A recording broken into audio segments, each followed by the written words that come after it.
Michael is my name. I'm an unmarried man in my 30s. As a journalist, I currently produce a variety of pieces for a certain online media platform. By the way, I am one of 12 authors that currently work for our organization, which is celebrating its 10th year. I have now worked for this company for about a year. I worked as a freelance writer for a big company before that. But I made the decision to quit my corporate job and work for this internet media company a year ago. In retrospect, I firmly felt the move marked a sea change in my life. My choice at the moment even caused my ex-girlfriend to end our relationship. My ex-girlfriend claims she was shocked that I would quit a secure position at the big company to follow my dreams. I occasionally questioned my choice at the time because I had been thinking about getting married to her. But now I know that I made the proper decision. Even though I currently make about half as much money as I did at my prior job, I am far more satisfied with my work as a full-time journalist here. I primarily authored anonymous commission articles during my first year, which helped me learn and prepare for my current position at the online media platform. You can have your own column with your name on it if your expertise is acknowledged. However, you must first develop your credentials. I was able to gradually develop such credentials with the help of Susan, one of our executives. Well done today, Michael. A travel agency has sent us a request. Are you able to manage it? Susan gave me the vacation agency's materials after saying that. My pulse raced a little when she came closer because I could smell her soap perfume.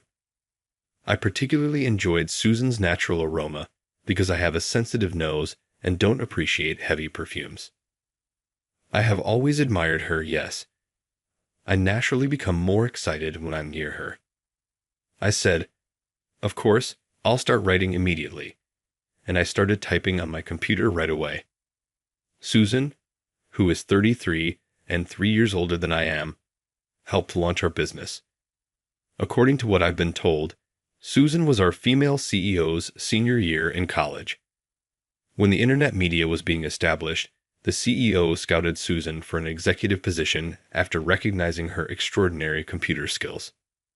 The CEO had excellent instincts. Now in its 10th year, our online media is well liked by internet users and has over 1 million readers. Major corporations now frequently request our services, and the company's future appears brighter than ever. I was depressed following my split when I started working for the company. But as soon as I met Susan, her charisma captured my attention. Susan boasts a model-like figure and is a sophisticated beauty. With her small face, smooth fair skin, and short black hair, she stood out in the office, especially with her vibrant makeup. Moreover, she is an extremely capable woman. She found suitable tasks for our company from the vast information online and consistently secured contracts for us. I also believe that my commission articles were recognized because she assigned jobs that suited me. In fact, all the writers in the company often say that it's because of Susan's leadership that we can work efficiently and effectively.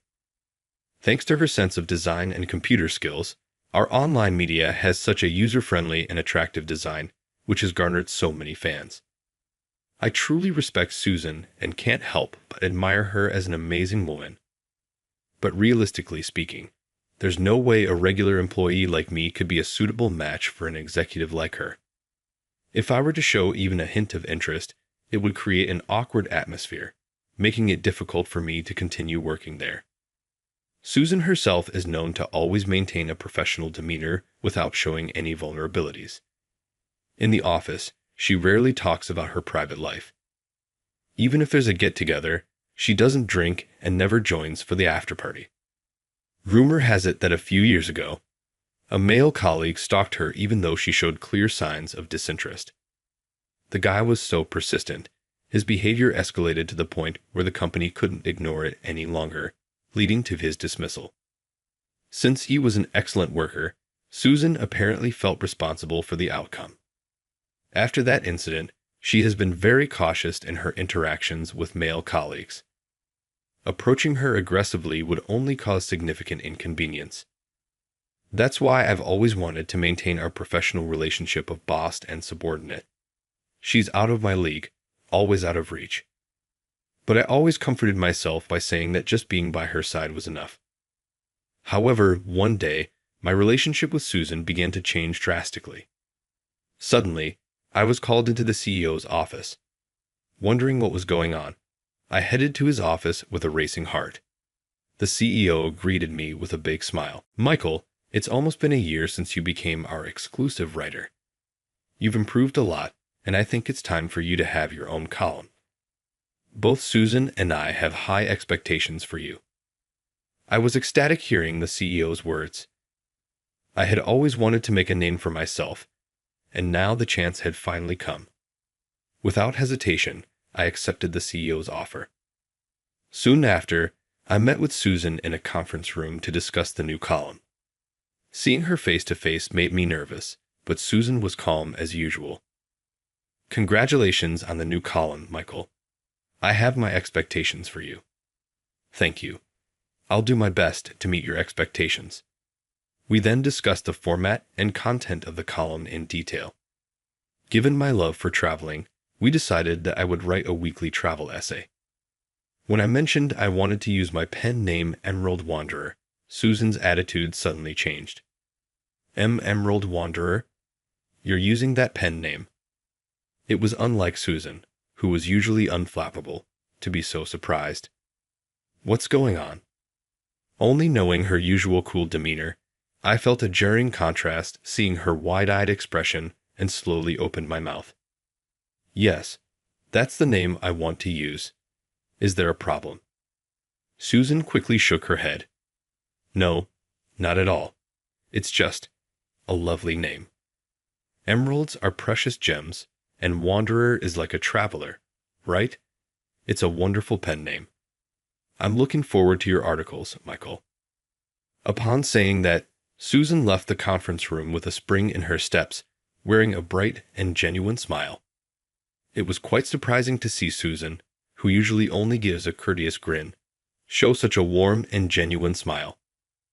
I returned to my office in a daze. I wasn't the only one surprised by Susan's behavior. My colleagues were also talking about it, saying things like, "I've never seen Susan in such a good mood before," and "I love Susan's usual cool demeanor, but seeing her smile like that truly warms my heart." For her sake, I'm going to put my all into writing great articles. With a strong resolve, I dedicated myself entirely to the series from that day. Susan's instincts were spot on, and my column was well received by the readers. Furthermore, Susan herself praised my articles, which sent me over the moon. Reading your articles makes me feel like I'm actually on a trip. You're very good at describing scenery. I'm seeing you in a whole new light. Thank you. I'm honored to hear that. While I've had experience getting praise for my work in the past, there's a special kind of joy being directly appreciated for my own original articles rather than contracted work. Ever since I was given the column, I've been able to engage in more personal conversations with Susan and enjoy my days even more. But that doesn't mean we've become closer outside of work. At the end of the day, Susan values me only for my work. If I misread that and try to force a personal bond, she'd probably be put off for sure. Considering our small company size, I knew I had to tread carefully. Days passed, with my feelings for Susan growing, but my inability to express them gnawed at me. Then a turning point came my way out of the blue. My mother brought up the topic of a matchmaking date. Apparently, my date was 2 years younger than me, and it was one of our relatives who had suggested the match. When I heard this, images of Susan immediately flashed through my mind. But she wasn't my girlfriend or anything. Maybe I should give up on a relationship that seemed to have no future and explore this new opportunity. Wanting to get advice, I decided to confide in a close colleague. After work, I invited him to a bar, and as we enjoyed our drinks, I told him about the matchmaking date idea, and he listened with great interest.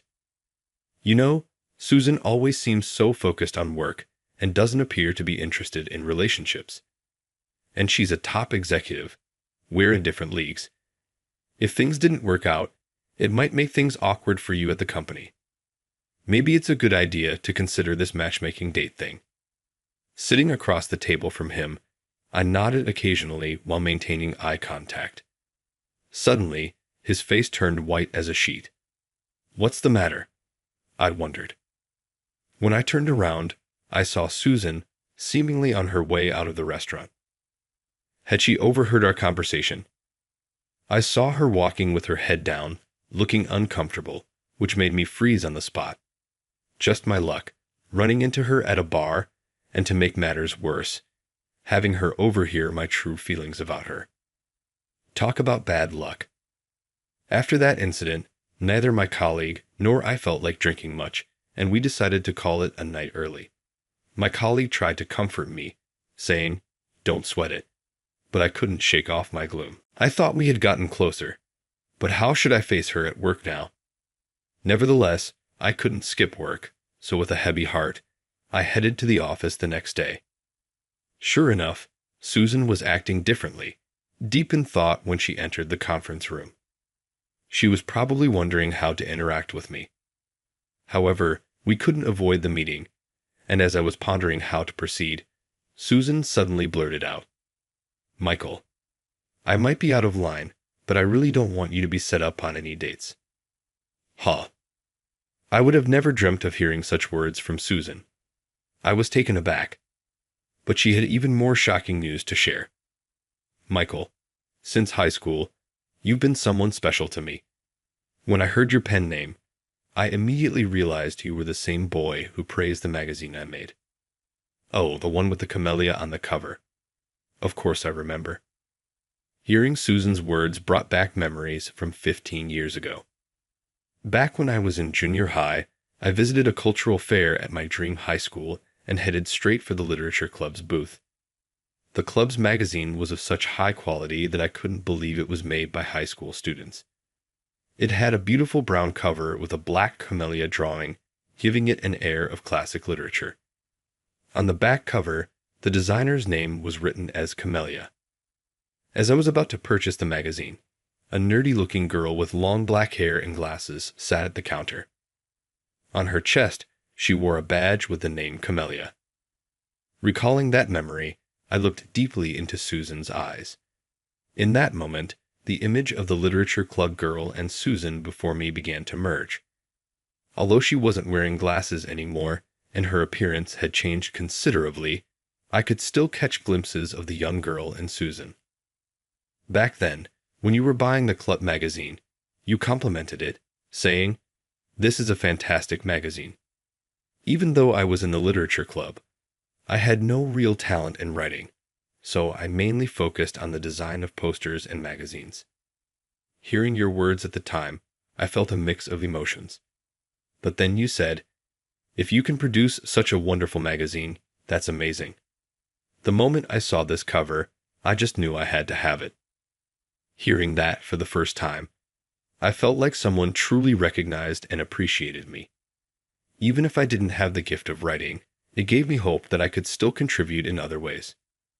Susan, the words I said to Susan 15 years ago were genuine. Even if an article is well written, without that something that catches the reader's attention, they might never discover it. In that sense, I deeply felt Susan was a crucial bridge between the work and its readers. It felt miraculous to be working with her now, and my heart swelled with emotion. Tears glistening in her eyes, Susan spoke again. After I graduated, my younger sister still attended the school, so I asked her to buy me the Literature Club's magazine during the cultural fair. In it, I was captivated by the work of a student with the pen name Emerald Wanderer. My sister, who wasn't involved in the club, didn't know who that was, so the next year, I went to the cultural fair myself. There, I found a boy with the name Emerald Wanderer.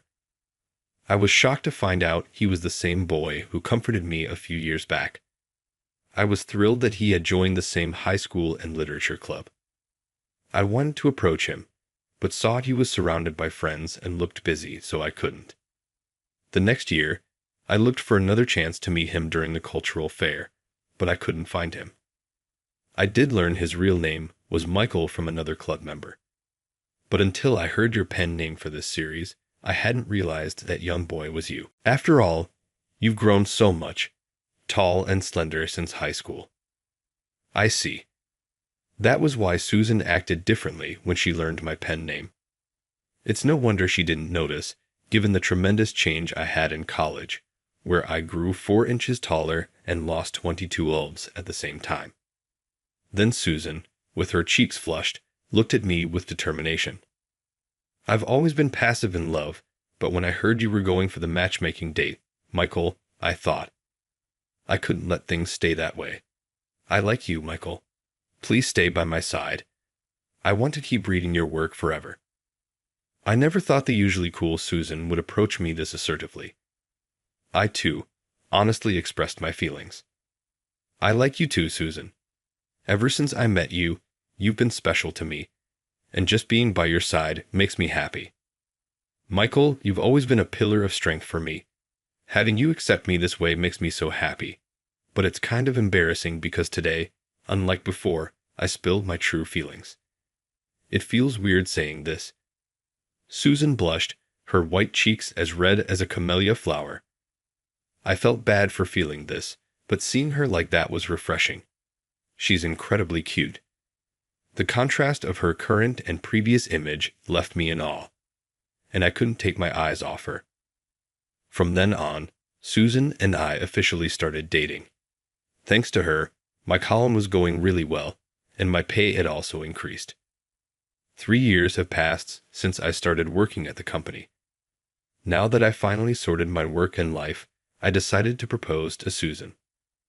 Seeing the camellia-inspired design of the engagement ring I chose, Susan laughed amusedly. What a unique design.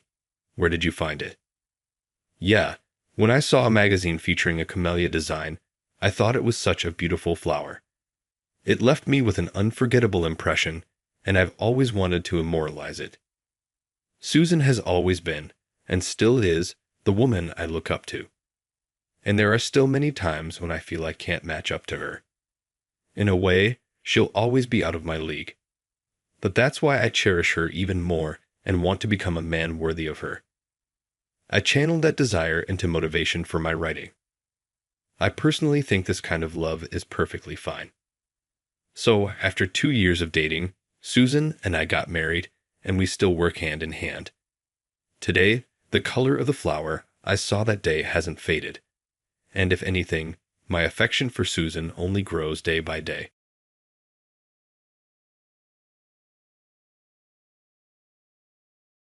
Gazing beyond me at his framed certificate, he proclaimed, "Your methods are outdated and inefficient.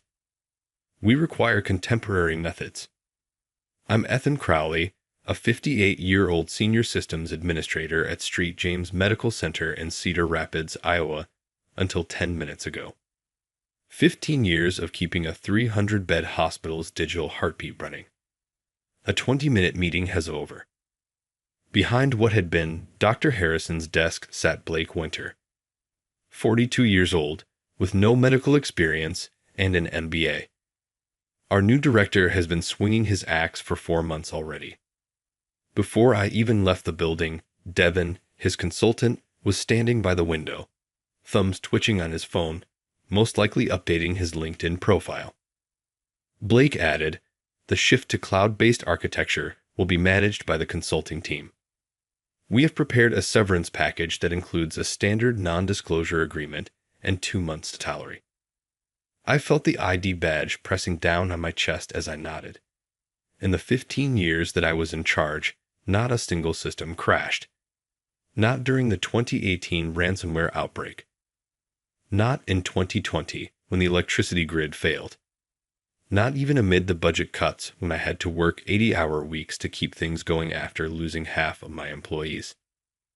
After slipping a folder across the desk, Blake stated, "The security team will escort you to collect your personal items.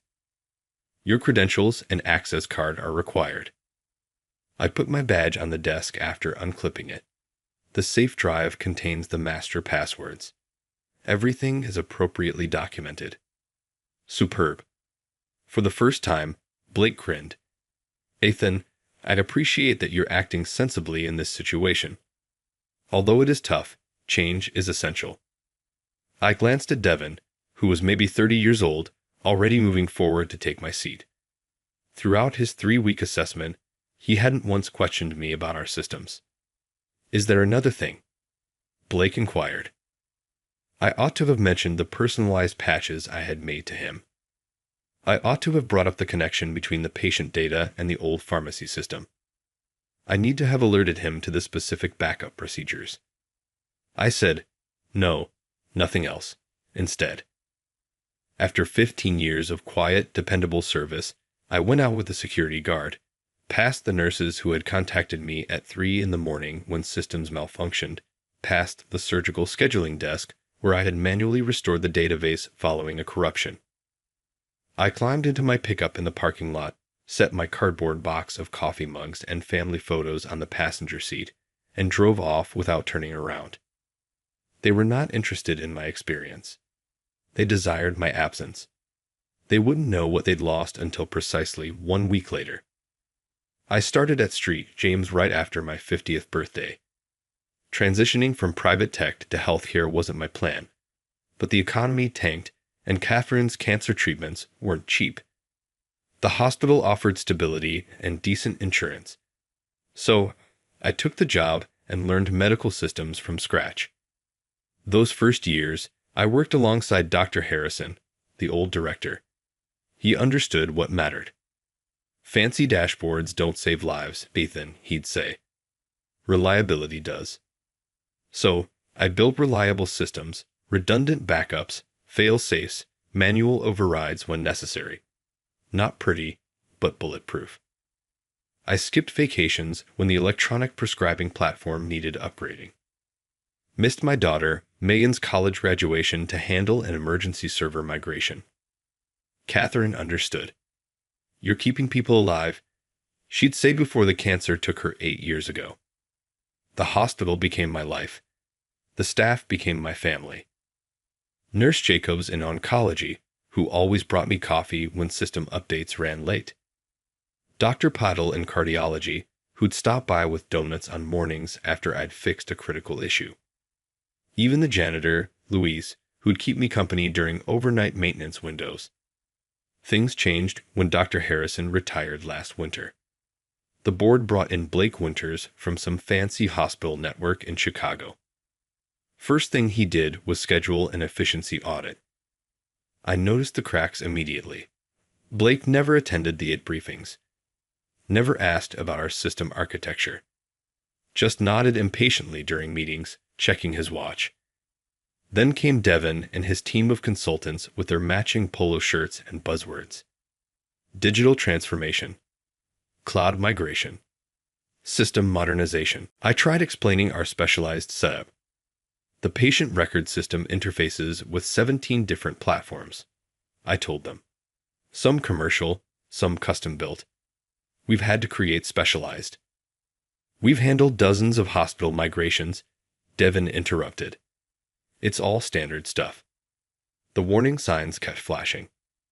Charts mapping our systems appeared on conference room walls, but they missed entire sections of infrastructure. Questions about critical connections went unanswered.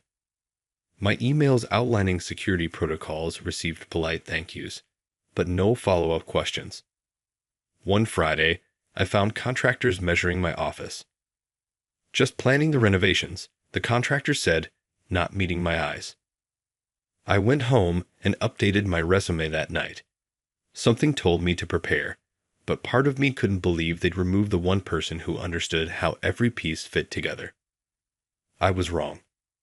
They didn't just want a new system. They wanted a new story, one without the old guy who kept reminding them of the risks. The truth hit me 2 days after the firing. Sitting in my living room, surrounded by classified job listings and half-eaten takeout, my phone hadn't stopped buzzing with messages from hospital staff. "What's the backup process for surgical scheduling again?" texted Alan from it. "Where's the configuration for the pharmacy interface?" asked Denise, the database admin. I didn't answer. My termination agreement was clear. No unauthorized assistance. The realization wasn't satisfaction or relief. It was a cold, heavy certainty. They had no idea what they'd done.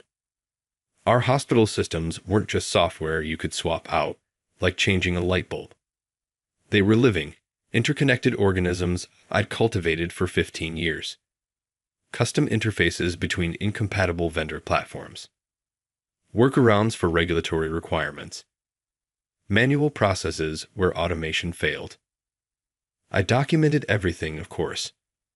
Hundreds of pages of technical specifications, configuration notes, emergency procedures, all filed properly on the secure drive. But documentation couldn't replace understanding. Couldn't replace 15 years of institutional knowledge. Couldn't replace me. My phone rang. Blake's number. I let it go to voicemail. Ethan, we're having some integration issues with the pharmacy system. Just a quick question. Call me back. I deleted the message and poured another cup of coffee. 3 more calls came through that day, each voicemail more urgent than the last. I deleted them all. That evening, Dr. Patel called from his personal phone. Ethan, did you hear what happened today? Emergency department couldn't access patient history for a trauma case. Had to call previous hospitals directly. Took 40 minutes to get medication allergies. I closed my eyes. No one was hurt. Not this time, he said. But Blake's new team is struggling. They're talking about rolling back to paper records temporarily. I felt a strange stillness settle over me. Not revenge, not satisfaction, just clarity. For 15 years, I'd been invisible when things worked perfectly. My sleepless nights, missed family events, and constant vigilance meant the hospital ran smoothly, that doctors could treat patients, that nurses could administer the right medications, that lives could be saved. All that mattered was keeping the system alive, and now the system was failing. I'm sorry to hear that, I said carefully. Blake's been asking if anyone has your personal contact information, Dr. Patel continued. The consultant team seems overwhelmed. I thought about the specialized backup server hidden behind a maintenance panel in the server room, about the paper documentation in the fire safe in my old office, about the authentication chains that would start expiring in exactly 12 days without manual renewal. I wished him luck, I said. After hanging up, I walked to my desk and pulled out a business card I'd been holding on to for years. Jennifer Walsh, Director of Technology at Riverside Medical Center. She tried recruiting me 3 times over the years. I didn't want revenge. I just wanted to be somewhere my experience was valued. I picked up the phone and dialed. Monday morning, my email inbox exploded. 17 messages from Blake with increasingly desperate subject lines. Quick question about patient database. Urgent cardiology system failure. Critical. Need emergency assistance. I read them all, but responded to none. My severance agreement didn't obligate me to fix their mess. The last email finally dropped all pretense. Ethan, name your consultant rate. Whatever you want, we need you back ASAP. I was halfway through composing a very professional decline when my doorbell rang. Blake Winter stood on my porch. Tie askew, eyes bloodshot. Ethan, he said, forcing a smile. Thanks for seeing me. Can we talk? I let him in, offered coffee, and waited. We've hit some unexpected complications with the system transition, he began, clutching his mug. Devin's team is working around the clock, but there are aspects of your architecture that are proving challenging to navigate. I nodded. I documented everything thoroughly. Yes, the documentation is there, but, he leaned forward. Some of these customizations, these interconnections between systems, they're quite unique. Translation. They couldn't make sense of 15 years of specialized work in 5 days. Yesterday, oncology lost access to treatment protocols for 6 hours, Blake continued. The day before, billing and insurance verification went down completely. We're facing serious compliance issues, potential patient safety concerns. I sipped my coffee. Sounds like the modernization is going well. His face tightened. Ethan, I'm prepared to offer you a 6-month contract as implementation consultant. Double your previous salary. We need you to help with the transition. The offer was almost insulting. After firing me, he expected me to come back and train my replacements properly. I'm afraid I've already accepted another position, I said. Blake's coffee mug froze halfway to his lips. Another where? Riverside Medical Center. Riverside, but they're our direct competitor. Yes. Blake set down his mug. Ethan, be reasonable. You built these systems. You know them better than anyone. We're talking about patient care. That stung, because it was meant to. 15 years, I put patient care above everything. My family, my health, my life. I agree, I said carefully. Patient care is paramount. That's why I recommended against rushing a system migration without proper transition planning. I believe that email is included in my documentation. Blake's face flushed. The board wanted immediate action. Modernization is necessary for our long term. I start at Riverside next Monday, I interrupted. I wish you and your team the best of luck. He stood up, desperation replaced by anger. Your severance package includes a non-compete clause. You can't work for a competitor for 6 months. I smiled for the first time. Actually, it doesn't. I had my lawyer review it before signing. There's a non-disclosure agreement, but no non-compete. I'm free to work wherever I choose. Blake's expression darkened. This is about revenge, isn't it? Making us suffer because I let you go. I walked to the door and opened it. This is about finding somewhere that values 15 years of expertise instead of dismissing it as outdated and inefficient. Good luck with your modernization, Director Winters. After he left, I sat down and finished my coffee. I didn't feel triumphant or vindictive, just tired and a little sad. My phone buzzed with a text from Dr. Patel.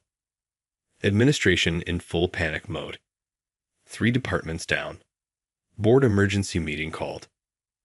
I didn't reply, but I saved the message, not as a trophy. As a reminder of what happens when experience is treated as obsolete. By Thursday, the local news had caught the story. System failures plague St. James Medical Center. Patient care affected.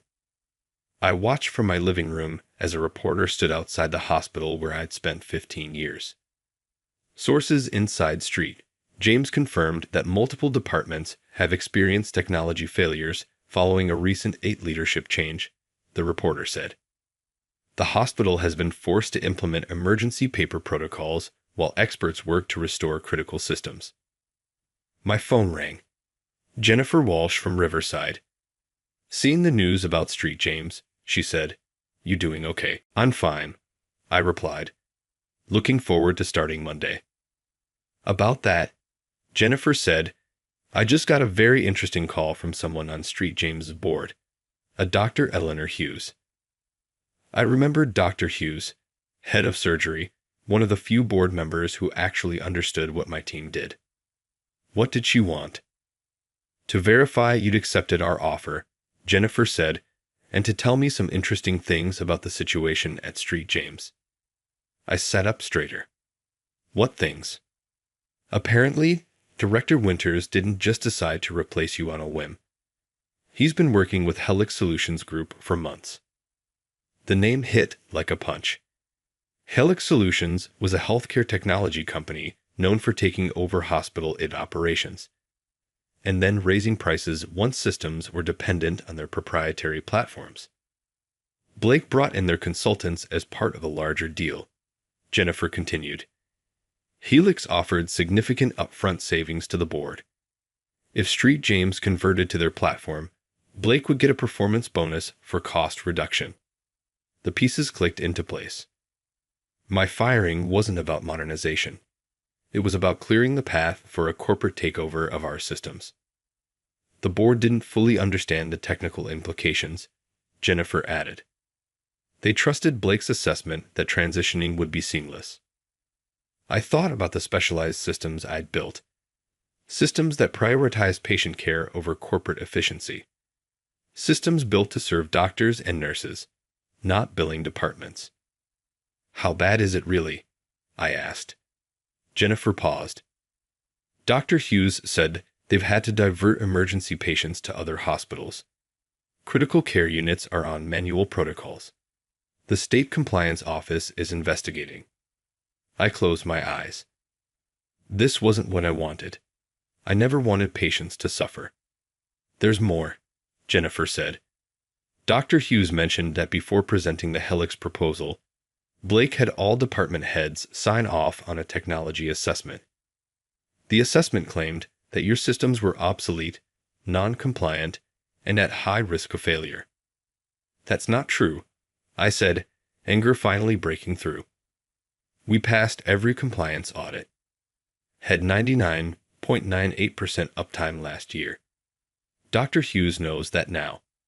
The board is realizing they were missiled. After hanging up, I opened my laptop and found an email from Dr. Hughes herself, sent an hour earlier. Ethan, I owe you an apology. The board approved Blake's IT restructuring based on incomplete and misleading information. We've since learned that the outdated systems you maintained were in fact exceeding all industry benchmarks for reliability and security. Blake and Helix presented us with false comparisons and manipulated performance metrics to justify the change. The situation has grown serious enough that we've called an emergency board meeting for tomorrow morning. I'd like to invite you to attend and share your perspective. No obligation, but many of us would appreciate hearing directly from you. Regardless of what you decide, I want you to know that many of us now understand the disservice that was done to you and to our hospital. Sincerely, Eleanor Hughes, MD. I sat back, letting the truth settle around me. This wasn't just about firing a loyal employee. It was about deliberately dismantling a working system for profit. I'd arrived at the hospital boardroom Friday morning exactly 15 minutes early, the same way I'd arrived for every meeting during my 15 years of employment. Several board members were already there, including Dr. Hughes, who greeted me with a handshake and a grateful nod. "Thank you for coming, Ethan," she said. "I wasn't sure you would." Neither was I admitted. The room filled quickly. Department heads, administrators, and doctors I'd worked with for years. Blake arrived last, stopping short when he saw me sitting at the table. The Helix consultant, Devon, trailed behind him, looking considerably less confident than the day I was fired. Dr. Hughes called the meeting to order. "We are here to address the ongoing system failures and to reassess our relationship with Helix Solutions." She turned to me. "Mr. Dr. Crowley has graciously agreed to provide his assessment of the situation." All eyes turned to me. For 15 years, I'd worked quietly behind the scenes, solving problems without recognition. Now I was center stage. "The systems at St. James were built over 15 years to meet specific needs," I began. "Every customization, every interface was created to solve a real problem faced by medical staff. These weren't outdated systems. They were specialized tools." I opened my laptop and connected it to the projector. On screen appeared the documentation I'd meticulously maintained. Hundreds of pages detailing every aspect of the hospital's digital infrastructure. "Everything needed to maintain these systems is here," I said. "Complete documentation, contingency procedures, security protocols. The problem isn't the documentation. The problem is that Helix's platform isn't compatible with the specialized systems this hospital relies on." Blake interrupted. "The compatibility issues are temporary. Helix has successfully implemented their solutions in dozens of hospitals." I pulled up my second document, a detailed comparison I'd prepared overnight. These are the hospitals where Helix has implemented their platform. Notice anything? Dr. Patel leaned forward. "They're all new facilities or recent builds." "Exactly," I said. "Helix works well in hospitals built from the ground up on their platform, but retrofitting their system onto established hospitals with legacy requirements, that's where they struggle. I turned to face Blake directly. Which Helix knew before they came here? Their own technical specifications, which I've highlighted, show the incompatibilities with our pharmacy and radiology systems. The board members exchanged glances. Dr. Hughes turned to Blake. Did you know about these incompatibilities when you recommended Helix? Blake's confidence faltered. The assessment indicated that any transition challenges would be minimal. And the assessment you personally oversaw, I interrupted, pulling up an email I'd received from a former colleague. The same assessment where you directed staff to emphasize system vulnerabilities and minimize stability metrics. The room grew silent. I hadn't come for revenge, but I'd come for truth. The fact is, I continued, Street James can't function on Helix's platform without sacrificing the specialized workflows that make this hospital exceptional. Not without years of careful transition planning. Dr. Hughes looked at her colleagues. I believe we've heard enough to make an informed decision. Blake stood up. You can't seriously be considering abandoning modernization based on the opinion of a disgruntled ex-employee. Dr. Pavel spoke up. We've diverted 67 emergency patients in the past week. 3 surgeries were delayed. Medicine administration errors increased 12%. Those aren't opinions, Director Winters. Those are facts. The board voted 20 minutes later. The Helix contract would be terminated immediately. An emergency restoration plan would be implemented to return to the previous systems. As I packed up my laptop, Dr. Hughes approached me. The board has another proposition for you, Ethan, if you're willing to hear it. I glanced at Blake, standing defeated by the door. I'm listening, I said. 3 weeks later, I walked through the hospital's main entrance wearing a new ID badge. Ethan Crowley, Chief Technology Officer. The turnaround hadn't been easy. The Helix team had made significant changes before departing, some of which had corrupted key databases.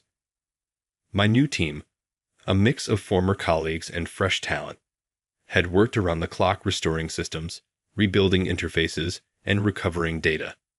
Blake was gone, pursuing other opportunities. According to the official announcement, I hadn't asked for his removal, but I wasn't sorry to see him go. I stopped by the nurses' station in cardiology, where Nurse Jacobs broke into a smile. Systems are running smooth as silk again, she said. Patient records loading in under 2 seconds. Good to hear, I replied. Any other issues? Not since you came back. Night and day difference. As I continued my rounds, Dr. Patel fell in step beside me. Heading to the board meeting? I nodded. Quarterly technology review. First one with you at the big table instead of standing in the corner with a slideshow, he noted. We entered the boardroom where the hospital leadership was gathering. Dr. Hughes, now interim director, nodded to me. Mr. Crowley, we're eager to hear your department's report. I connected my laptop to the projector. On screen appeared a simple dashboard showing system performance, uptime statistics, and comparison metrics from before and after the Helix debacle. Recovery is complete, I stated. All systems restored with no data loss. We've implemented additional safeguards against similar disruptions in the future. Dr. Hughes studied the metrics and the modernization initiatives Director Winters was so concerned about. I changed slides to show my 5-year technology roadmap, a careful, methodical plan for evolving our systems without compromising patient care. Real modernization, I said, doesn't replace what works. It builds on it. The board unanimously approved the plan. 6 months later, I sat on my back deck with a cup of coffee, watching the sunset. My phone buzzed with a text from Jennifer Walsh at Riverside. Kurt Street, James received the Regional Excellence in Healthcare Technology Award. Congratulations, almost colleague. I smiled and typed back. Thanks. Sorry for the last-minute career change. No hard feelings. You were where you needed to be. She was right. I belonged at Street James, though not in the same invisible role I'd occupied for 15 years. As CTO, I now had a voice in decisions that affected patient care. I had a seat at the table where I could defend the systems that mattered. The hospital had learned its lesson the hard way. Experience couldn't be replaced with buzzwords. Loyalty couldn't be discounted as outdated. I scrolled through my camera roll to a photo taken at last week's staff appreciation dinner. My team standing together, a mix of veterans and newcomers, each bringing valuable perspectives. The plaque on the table recognized our department's contribution to patient care. In the 15 years before my firing, I had never once been publicly acknowledged for keeping the hospital running. Now my expertise was visible, respected, valued. I thought about Blake occasionally, wondering if he'd learned anything from the experience. Last I heard, he'd taken a position at a healthcare startup promising revolutionary disruption of hospital administration. Some lessons are harder to learn than others. My new ID badge sat on the table beside me. I picked it up, running my thumb across the title, Chief Technology Officer. Not just the man who kept the lights on anymore, the man who helped guide the hospital's future. I hadn't wanted revenge. I'd wanted recognition, not of my ego, but of the truth that experience matters. That some things can't be replaced or repackaged or disrupted without consequences. Sometimes the most innovative approach is simply respecting what already works.